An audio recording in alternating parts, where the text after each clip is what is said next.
Ang pasyente na ito ay nagpunta sa aming klinik para mas pagandahin pa ang itsura ng kanyang mga ngipin.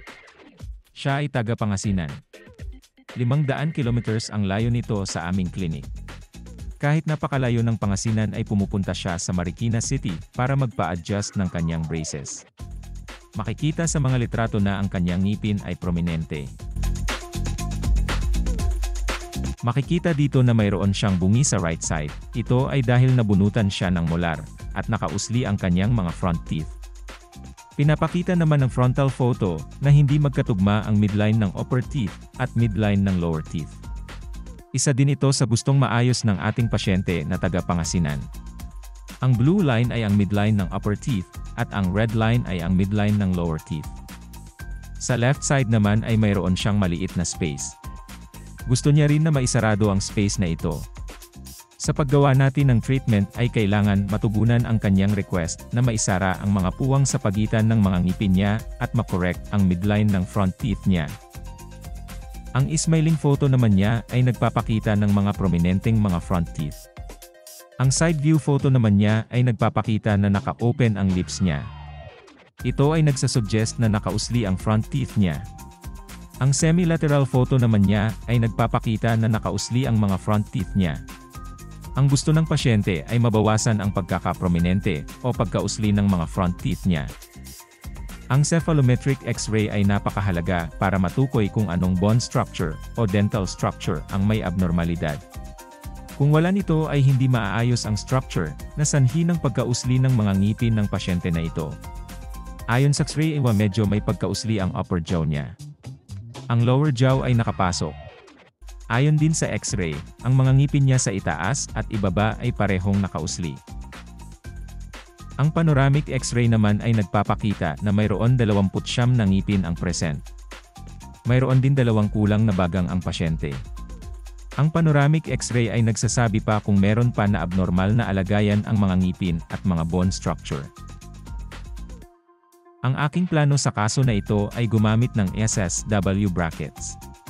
Alisin ang 2 upper premolars. I move forward ang mga upper molars at I move backward ang upper front teeth niya.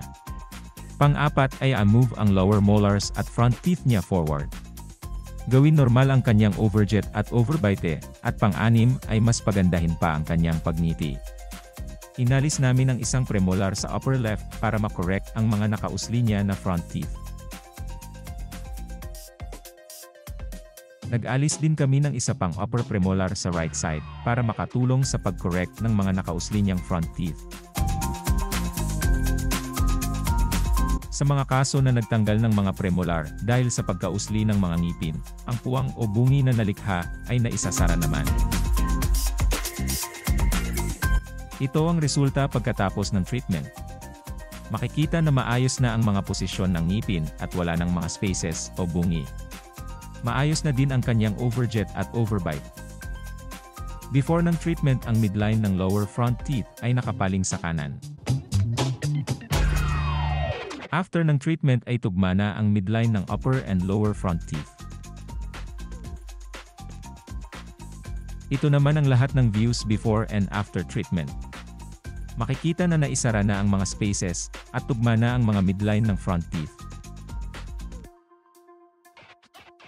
After treatment, ang pasyente ay confident na ngumiti at masayang-masaya na siya. Nagbago ang kanyang ngiti at hindi na nakausli ang mga front teeth niya.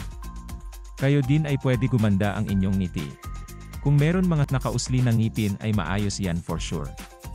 Hanapin si Dr. Bert para sa quality orthodontic treatment. Makikita niyo ang napakalaking pagbabago sa itsura ng pasyente ni Dr. Gilbert. Tignan niyo mabuti ang improvement na nagawa ni Dr. Gilbert. Mas lalo gumanda ang kanyang mga ngipin at mas lalo naging maganda ang kanyang pagngiti. Kung meron kayo ganitong problema ay hanapin niyo si Dr. Gilbert. Ang clinic namin ay located sa Marikina City, Philippines. Siya ay eksperto sa pagbabagay ng mga ngipin in relation sa ibang parte ng mukha. I got that fire in my blood, under my skin. I feel like a god, ain't no stopping me.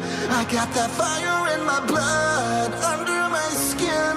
I went through the flames and they set me free.